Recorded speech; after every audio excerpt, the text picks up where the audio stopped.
Perkenalkan, nama saya Sania Kampi Sawang dari kelas D3 Keperawatan tingkat 1B dengan mata kuliah Bahasa Indonesia. Dosen pengajar Dr. Anda Nelly Tumengkol, MHum. Pada kesempatan ini saya akan menjelaskan tentang kesalahan berbahasa Indonesia dalam ejaan pada koran, khususnya koran Manado Post. Pertama-tama puji syukur kehadirat Tuhan Yang Maha Esa karena atas karunia dan penyertaannya sehingga dapat menyelesaikan makalah tentang kesalahan penggunaan bahasa Indonesia dalam ejaan pada koran, khususnya koran Manado Post. Dan di kesempatan ini saya diberikan kesempatan untuk memberikan penjelasan tentang isi dalam makalah tersebut. Terselesainya tugas ini tentunya tidak lepas dari bantuan beberapa pihak. Untuk itu terima kasih kepada Ibu Nelly Tumengkol selaku pembimbing yang telah memberikan petunjuk dan arahannya, serta kepada teman-teman D3 Keperawatan tingkat 1B yang telah membantu sehingga makalah ini dapat terselesaikan. Tentunya dalam menyusun makalah ini banyak kekurangan, oleh karena itu kritik dan saran sangat dibutuhkan untuk kesempurnaan makalah ini. Semoga penjelasan ini dapat bermanfaat, terutama dalam penggunaan kata dan bahasa Indonesia yang baik. Tetileweru 17 September 2020, Sania Kampi Sawang. Kita masuk di dalam struktur penjelasan. Penjelasan pertama tentang pendahuluan. Pendahuluan itu terdiri dari 6 struktur. Struktur pertama, latar belakang masalah. Kedua, masalah. Ketiga, tinjauan dan manfaat. Keempat, tinjauan pustaka. Kelima, metode penelitian. Dan keenam, landasan teori. Yang pertama, latar belakang masalah. Bahasa Indonesia merupakan salah satu aspek terpenting dalam kegiatan berkomunikasi. Manusia berkomunikasi dengan berbagai media. Salah satu media yang digunakan berkomunikasi adalah media cetak seperti surat kabar atau koran. Surat kabar sendiri memiliki ciri khas, yaitu menggunakan bahasa yang lugas dan penulisan yang berpedoman pada ejaan berbahasa Indonesia yang baik. Tujuannya adalah agar memberikan pengetahuan kepada pembaca penulisan yang baik dan benar. Akan tetapi banyak surat kabar yang melakukan kesalahan penulisan, seperti pada kalimat ejaan adalah penggambaran bunyi bahasa. Ejaan adalah penggambaran bunyi kata atau bahasa dengan kaidah tulisan dan huruf yang distandarisasikan dan mempunyai makna. Salah satunya kalimat-kalimat yang dipakai dalam kehidupan sehari-hari. Berdasarkan latar belakang tersebut, dapat disimpulkan masalah yang terdapat adalah sebagai berikut. Yang pertama, bagaimana bentuk kesalahan berbahasa yang terdapat pada ejaan. Yang kedua, seperti apakah bentuk perbaikan kesalahan pada ejaan. Berdasarkan masalah tersebut, dapat diadakan tinjauan dan manfaat sebagai berikut. Yang pertama, mengetahui bagaimana bentuk kesalahan berbahasa pada ejaan. Yang kedua, mengetahui bentuk perbaikan kesalahan pada ejaan. Kita masuk pada tinjauan pustaka. Di Indonesia, ejaan telah beberapa kali mengalami perubahan. Ejaan terhitung 3 kali perubahan sampai sekarang ini, yaitu ejaan yang disempurnakan atau ED. Ejaan ini diresmikan Presiden Soeharto pada tanggal 16 Agustus 1972.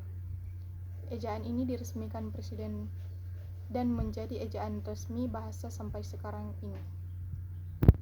Penjelasan tentang ED ini tertuang dalam buku Pedoman Umum Ejaan Bahasa Indonesia yang disempurnakan. Di dalamnya diatur pemakaian huruf, penulisan kata, penulisan unsur serapan, dan pemakaian tanda baca atau punktuasi.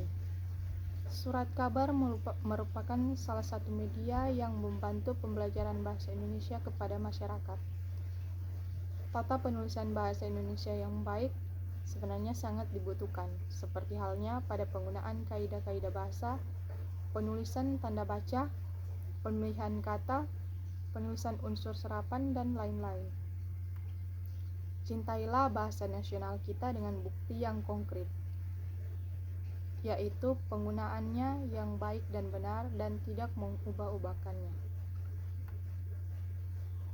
Kita masuk pada landasan teori. Kesalahan berbahasa adalah penggunaan bahasa yang baik secara lisan maupun tertulis yang menyimpang dari kaidah tata bahasa Indonesia.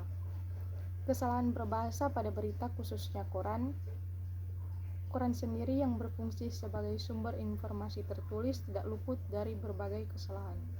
Salah satunya adalah terdapat pada ejaan.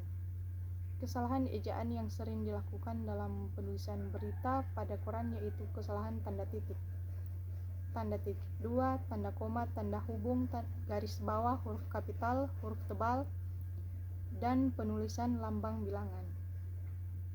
Ejaan adalah tata cara penggunaan bahasa Indonesia yang baik lisan maupun tulisan, sesuai dengan kaidah bahasa Indonesia yang telah ditetapkan. Ejaan yang berlaku saat ini adalah ejaan yang disempurnakan. Agar bahasa Indonesia yang dikomunikasikan baik dan benar, maka kita perlu menggunakan pedoman atau acuan dalam tulisan dan lisan. Menteri Pendidikan dan Kebudayaan menetapkan peraturan dan penyempurnaan bahasa Indonesia. Yang terakhir, metode penelitian. Penelitian ini dibuat untuk meneliti berbagai kesalahan penggunaan bahasa Indonesia dan bagaimana bentuk perbaikannya, khususnya kesalahan pada ejaan. Objek dalam penelitian ini adalah media cetak, yaitu koran Manado Post, dan mengalami kesalahan bidang ejaan. Cara memperoleh data ini adalah dengan menyimak dan mencatat, karena objek dalam penelitian ini merupakan kata dan kalimat yang terdapat pada koran Manado Post.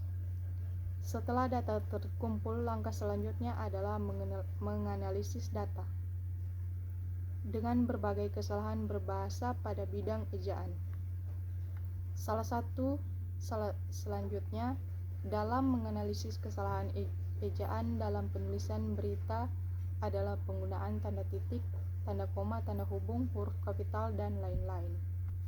Kita masuk pada struktur yang kedua dalam penjelasan ini, yaitu pembahasan. Di dalam pembahasan terdiri dari 3 struktur. Struktur pertama yaitu kesalahan data, yang kedua komentar ilmiah, dan yang ketiga bentuk perbaikan. Kita masuk pada struktur yang pertama, yaitu kesalahan data. Data yang saya peroleh, khususnya koran yang saya dapat, yaitu dari Manado Post. Contohnya pada saat ini. Di sini judul koran yaitu bakal saingi Bunaken keindahan pantai Pulisan kian eksotis. Manado, keindahan pantai Pulisan yang eksotis dipastikan akan menjadi daya tarik yang mampu menyaingi popularitas Bunaken. Pada paragraf pertama, yaitu tak heran jika terkait hal ini, pemerintah provinsi berupaya untuk mengejutnya dengan mengusulkan pantai Pulisan masuk dalam kawasan ekonomi khusus, yaitu atau yang kita kenal dengan KEK pariwisata. Pada paragraf kedua, KEK pariwisata tahap demi tahap sudah berjalan dengan baik sesuai rencana dan aturan yang ada. Semua syarat sudah disiapkan dengan baik dan master plan, peluasan kawasan, dan AMDAL, kata Wakil Gubernur Sulawesi Utara Dr. Andes Stephen O.E. Kando. Selesai rapat koordinasi dengan dinas terkait tentang syarat KEK pariwisata Pulisan yang dilaksanakan di ruang rapat seperti baru-baru ini.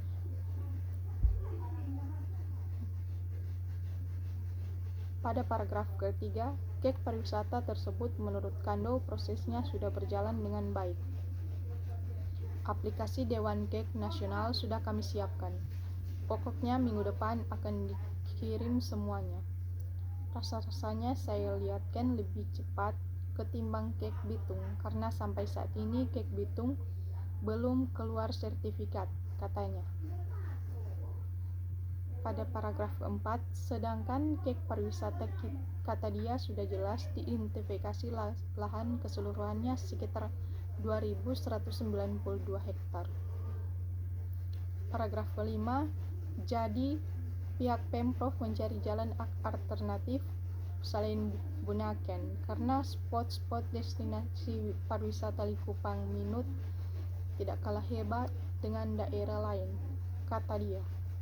Paragraf ke-6, ditambahkannya sesuai rencana kek pariwisata tersebut akan launching bertepatan pada hari ulang tahun atau HUT daerah Provinsi Sulawesi Utara yang ke-53. Paragraf ke-7, pokoknya sesuai rencana dan sesuai arahan Pak Gubernur, mudah-mudahan pada tanggal 23 September mendatang akan launching kek pariwisata Tambakando. Kita masuk pada struktur. Kita masuk pada komentar ilmiah. Komentar ilmiah sendiri yaitu menganalisis tentang kesalahan yang terjadi dalam data tersebut dan kita mengomentari secara ilmiah. Kesalahan yang pertama terdapat pada judul.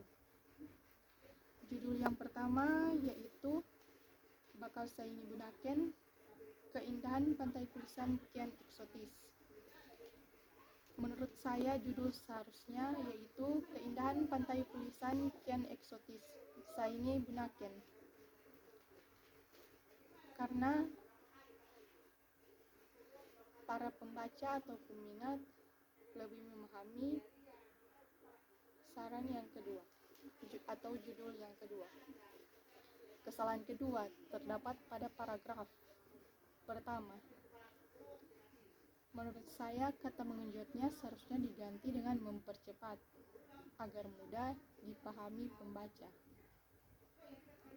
Kesalahan ketiga terdapat pada paragraf kedua. Di dalam paragraf kedua terdapat berbagai kesalahan, yaitu kesalahan pertama, jika dalam tulisan bahasa asing, maka penulisannya harus menggunakan huruf miring, seperti yang terdapat pada master plan. Di dalam data tersebut seharusnya menggunakan huruf miring, karena itu merupakan bahasa asing.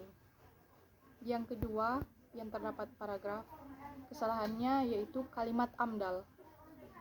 Seharusnya amdal itu memiliki penjelasan. Penjelasannya yaitu analisis mengenai dampak lingkungan. Kesalahan ketiga, saat tanda kutip digunakan, maka tanda koma di akhir tanda kutip harus ditulis sesudah tanda kutip, kemudian diikuti tanda koma. Contohnya, tanda kutip 2, kek pariwisata tahap demi tahap sudah berjalan dengan baik sesuai rencana dan aturan yang sudah ada semua disiapkan dengan baik, master plan, peluasan kawasan dan amdal, tanda kutip 2. Seharusnya tanda kutip itu seharusnya tanda koma itu ditulis sesudah tanda kutip. Dan kesalahan keempat yaitu seharusnya hanya 2 kali kata baru-baru ini yang terdapat pada paragraf kedua, tetapi di dalam data tersebut kata baru-baru ini terdapat 3 kali, sehingga terjadi kesalahan di dalam ejaan. Yang kelima, kesalahan penulisan nama atau nama seseorang, yang dimana DRS Stephen O.E. Kando tidak mempunyai titik setelah DRS-nya. Pada paragraf ketiga terdapat kesalahan yaitu kata ketimbang. Ketimbang seharusnya diganti dengan dibanding agar lebih mudah dibacanya. Pada paragraf kelima terdapat kata spot-spotnya seharusnya diganti dengan tempat-tempat. Yang kedua, kesalahan kata dia seharusnya diganti dengan seseorang yang memberi komentar agar lebih sopan. Pada perbaikan, saya akan membacakan perbaikan yang sudah terjadi dari kesalahan data di atas, yaitu keindahan pantai Pulisan kian eksotis saingi keindahan Bunaken. Manado, keindahan pantai Pulisan yang eksotis dipastikan akan menjadi daya tarik yang mampu menyaingi popularitas Bunaken. Menjadi daya tarik yang mampu menyaingi popularitas Bunaken. Tak heran jika terkait hal ini pemerintah provinsi berupaya untuk mempercepat dengan mengusulkan Pantai Pulisan masuk dalam kawasan ekonomi khusus atau KEK pariwisata. Pada paragraf ketiga, KEK pariwisata tahap demi tahap sudah berjalan dengan baik sesuai dengan rencana dan aturan yang ada. Semua syarat sudah disiapkan dengan baik, master plan, peluasan kawasan, dan AMDAL atau analisis mengenai dampak lingkungan. Kata Wakil Gubernur Sulawesi Utara, DRS Stephen OE Kando selesai rapat koordinasi dengan dinas terkait tentang syarat KEK pariwisata Pulisan yang dilaksanakan di ruang rapat Wagub seperti baru-baru ini. Paragraf keempat, KEK pariwisata tersebut menurut Kando prosesnya sudah berjalan dengan baik. Aplikasi Dewan KEK Nasional sudah kami siapkan. Pokoknya minggu depan akan dikirim semuanya. Rasa-rasanya saya lihatkan lebih cepat dibanding KEK Bitung, karena sampai saat ini KEK Bitung belum keluar sertifikatnya, katanya.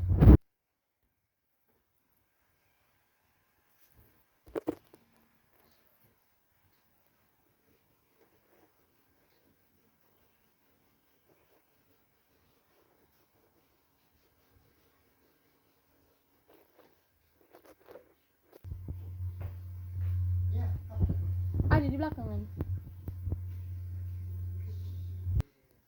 Kita masuk pada struktur yang tiga penutup.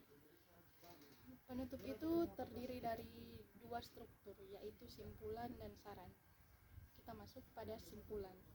Di dalam surat kabar, khususnya koran, terdiri dari beberapa berita yang tentunya di dalam satu berita dapat ditemukan kesalahan berbahasa bidang ejaan. Berdasarkan hasil analisis kesalahan berbahasa pada ejaan, dalam koran Manado Post dapat disimpulkan terdapat bentuk kesalahan berbahasa yang ditemukan pada berita. Bakal tersaingi Bunaken, keindahan pantai Pulisan kian eksotis. Di antaranya terdapat 10 kesalahan. Struktur. Yang kedua, saran. Berikut ini beberapa saran yang harus diperhatikan untuk arah perkembangan bahasa Indonesia yang baik. Di antaranya, yang pertama, lebih memperhatikan faktor-faktor yang terdapat menjadi sebuah kesalahan dalam bahasa Indonesia. Yang kedua, mengembangkan minat untuk membaca surat atau koran, di mana menjadi sarana untuk mengetahui apa yang terjadi dalam lingkungan kita. Tentunya di dalam makalah ini saya mengambil beberapa kesimpulan, mengambil dari beberapa sumber. Untuk itu saya akan menjelaskan beberapa sumber tersebut. Sumber ini dinamakan daftar pustaka. Yang pertama, Khairun Nisa, Jurnal Bahasa Indonesia Sastra, Pendidikan Bahasa Indonesia Sastra Indonesia, FKIP UM Palembang. Kedua, Masun 2005, Metode Penelitian Bahasa Indonesia, Jakarta, Indonesia. Yang ketiga, HS Wijono 2012, Bahasa Indonesia Jakarta, PT Grasindo.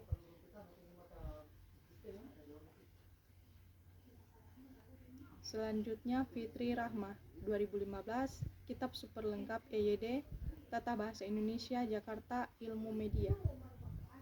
Selanjutnya, Departemen Pendidikan Nasional 2014, Kamus Besar Bahasa Indonesia Pusat Bahasa Jakarta, PT Gramedia Pustaka. Selanjutnya, Chair Abdul 2006, Tata Bahasa Praktis Bahasa Indonesia, Jakarta Rineka Cipta. Dan yang terakhir, Quran Manado Post, Sulawesi Utara. Demikianlah penjelasan saya mengenai kesalahan bahasa Indonesia dalam ejaan pada Quran khususnya Manado Post. Sekian dan terima kasih.